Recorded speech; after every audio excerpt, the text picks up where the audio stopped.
Assalamualaikum warahmatullahi wabarakatuh. Selamat pagi semuanya. Semoga semuanya sehat-sehat selalu. Mungkin di sini saya akan menjelaskan atau mempresentasikan mengenai keterampilan menjelaskan dalam mengajar. Hal ini akan menjadi hal yang penting bagi seorang guru atau pengajar, ya, di mana peserta didik untuk dituntut paham dengan materi yang kita sampaikan atau ingin sampaikan. Keterampilan menjelaskan ini perlu kita pelajari, yaitu langsung saja dalam presentasi ini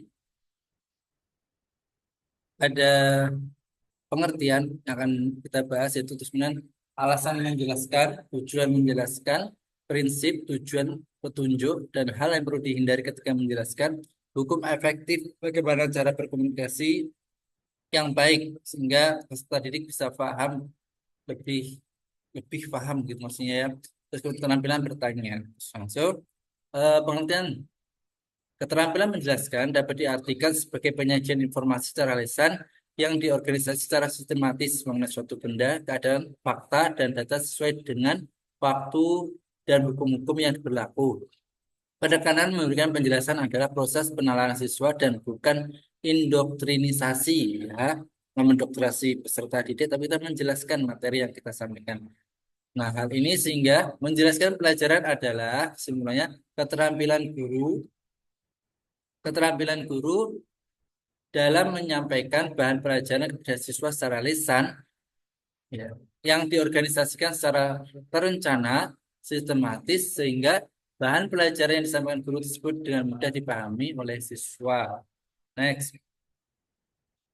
alasan menjelaskan merupakan keterampilan inti yang harus dimiliki guru. Pada umumnya, interaksi komunikasi lisan di dalam kelas didominasi guru. Sebagian besar kegiatan guru adalah informasi. Penjelasan diberikan guru sering tidak jelas bagi siswa dan hanya jelas bagi guru sendiri. Nah, ini yang perlu kita garis bawahi. Tidak semua siswa dapat menggali sendiri informasi yang diperoleh dari buku. Oh ya, sumber informasi yang tersedia dalam yang dapat dimanfaatkan siswa sering sangat terbatas. Guru sering tidak dapat membedakan antara menceritakan dan memberikan penjelasan. Jadi sebagai pengajar kita harus memperhatikan hal ini dan bagaimana kita menjelaskan yang baik itu adalah dengan langkah-langkah yang akan kami jelaskan. Sebelumnya kita akan membahas mengenai tujuan menjelaskan materi pelajaran. Tujuan menjelaskan materi pelajaran, satu, membimbing murid untuk mendapat dan memahami dokumen, memahami hukum, dalil, fakta, dan definisi, dan prinsip cara objektif dan bernalar.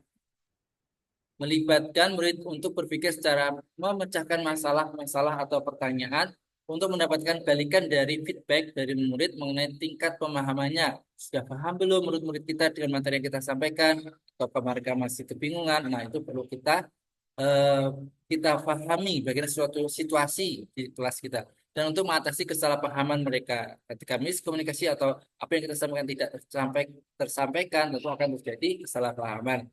Membimbing murid untuk menghayati dan mendapat proses penalaran dan membuktikan bukti-bukti dalam pemecahan masalah. Next, yaitu prinsip guru dalam memberikan penjelasan. Penjelasan dapat diberikan selama proses pembelajaran. Nah, tidak hanya di tengah saja ya. Biasanya kita menjelaskan ketika sudah buka kelas, belum menutup, lah kita menjelaskan. Tapi bisa juga baik di awal, di tengah maupun di akhir pembelajaran. Nanti bisa kita praktekkan. Penjelasan harus menarik perhatian siswa. Penjelasan dapat diberikan untuk menjawab pertanyaan siswa atau materi yang sudah direncanakan. Ketika ada peserta didik yang bertanya, sambil kita menjawab, kita jelaskan materi yang kita ingin sampaikan. Materi yang dijelaskan harus sesuai dengan tujuan pembelajaran dan bermakna bagi siswa. Tentunya ya, di dalam kelas kita harus mengajarkan materi-materi yang sudah kita rencanakan. Penjelasan harus sesuai dengan latar belakang dan tingkat kemampuan siswa. Nah, bila peserta didik kita tingkatnya MI atau MTS atau M Alia atau mahasiswa, kita sesuaikan dengan tingkat kemampuan siswa, tidak dengan bahasa yang ilmiah ketika mengajar MI atau dengan mengajar mahasiswa dengan bahasa-bahasa anak-anak MI. Nah, tentunya akan menjadi sesuatu yang tidak menarik atau kurang bisa dipahami. Petunjuk praktis keterampilan menjelaskan, pertama menggunakan bahasa secara baik dan benar agar mudah dipahami, menggunakan bahasa yang jelas, baik kata-kata maupun ungkapannya sehingga tidak berbelit-belit, bisa segera dipahami. Suara terdengar sampai ke seluruh bagian kelas. Ketika di belakang kelas ada peserta didik juga, mereka bisa mendengarkan dengan baik. Memberi contoh nyata uraian materi sesuai dengan kehidupan sehari-hari, memberikan penjelasan dapat dilakukan secara deduktif maupun induktif, dan mengaitkan dengan generalisasi. Boleh kita intinya di awal atau di belakang, kita jelaskan. Menggunakan multimedia atau pokok bahasa tertentu. Next, menggunakan bagan untuk menjelaskan hubungan dan hierarki bila diperlukan. Menerima umpan balik dari siswa. Nah, ini penting. Kita tanya siswa, apakah sudah paham atau belum? Nah, kita tanya seperti itu. Maka yang kita sampaikan tadi sudah disampaikan dengan baik. Dan hal-hal yang perlu dihindari saat menjelaskan menghadap papan tulis atau belakang siswa terlalu lama. Boleh kita menulis, tapi jangan terlalu lama sehingga kita belakang siswa atau blocking ke peserta didik itu kurang tidak baik. Mondar mandir di depan kelas ke kanan kiri ke depan dan ke belakang terlalu sering. Nah itu juga istilahnya menghilangkan konsentrasi pembelajaran. Menerangkan dengan terus-menerus sambil duduk di kursi guru. Nah ini metode apa ya? Metode ceramah yang mungkin terlalu konvensional untuk bisa kita harus tingkatkan kreativitasnya atau inovasi sesuai ke kenyamanan murid ketika mereka mendengarkan penjelasan kita. Mengosongkan papan tulis, tidak ada unsur visual yang dapat dilihat. Nah, itu juga kita perlu menulis sesuatu di papan tulis. Atau kita memberi penjelasan di proyektor. Nah, kita pakai video yang menarik untuk anak-anak. Suara suara kurang keras. Nah, ini biasanya nah, kita udah siang panas, pas jadi pengajar tentunya akan letih. Nah, kita juga butuh ekstra istirahat sehingga kita bisa mengajar dengan baik sehingga siapkan kondisi kita sebelum masuk kelas. Dengan hukum komunikasi yang efektif yang disingkat dengan REACH. REACH, respect, empathy, audible, and clarity, humble. Respect, menghormati, menghargai siswa sebagai individu. Empati, memahami situasi siswa untuk menyampaikan pesan dengan lebih efektif. Audible, menggunakan suara yang dapat didengar dengan jelas oleh semua siswa. Tak perlu pakai mikrofon, tapi ya lihat tergantung kondisi ruangannya ya. Clarity, menyampaikan materi dengan kejelasan untuk menghindari kesalahpahaman. Jadi jelas kalau menjelaskan materi. Humble, menjaga sikap rendah hati saat mengajar agar dapat diterima dengan baik oleh siswa. Kalau kita pun saya nggak rendah hati atau berlaku sombong atau nada yang kurang enak nyaman didengarkan siswa atau peserta didik, tentunya siswa juga nggak nyaman dan mereka mungkin akan tidak terlalu fokus mendengarkan penjelasan kita. Keterampilan bertanya, nah, membangkitkan minat dan rasa ingin tahu siswa terhadap pokok bahasan. Nah, kita perlu membangkitkan motivasi mendorong siswa untuk berpartisipasi aktif dalam pembelajaran, memusatkan perhatian siswa terhadap pokok bahasan, mengaktifkan dan memproduktivitaskan siswa dalam pembelajaran, menjajaki hal-hal yang telah dan belum diketahui siswa terkait materi, mendiagnosis kesulitan-kesulitan khusus yang menghambat siswa belajar. Itu ya, pelan-pelan bertanya sehingga kita bisa memotivasi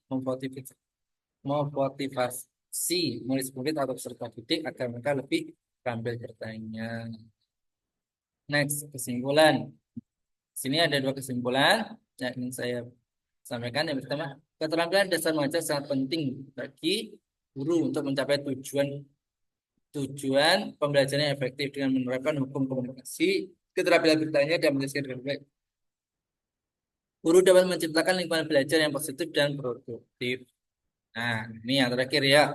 Betapapun pandainya seorang guru ya, teman ataupun yang lainnya yang sedang melakukan video ini, menguasai suatu bahan pelajaran akan sia-sia saja apabila kurang atau tidak mampu menguasai keterampilan menjelaskan bahan pelajaran yang dikuasainya. Nah, jadi maka pentingnya menguasai keterampilan menjelaskan. Demikian pula sebaliknya kurang lengkap bila guru hanya terampil menjelaskan pelajaran tapi tidak menguasai bahan pelajaran yang diajarkan. Nah, ini sama saja. Eh, Kurang bagus. Idealnya adalah seorang guru menguasai bahan pelajaran yang diampunya dan mempunyai strategi dalam menjelaskan bahan pelajaran itu secara efektif sehingga mudah dipahami oleh guru. Keterampilan menjelaskan juga bisa, materi yang disampaikan juga menguasai. Itu idealnya seorang guru. Terima kasih atas waktunya mendengarkan penjelasan dari saya dan saya akhiri bila terberita idin suatu mustaqim. Assalamualaikum warahmatullahi wabarakatuh. Thank you. See you next time.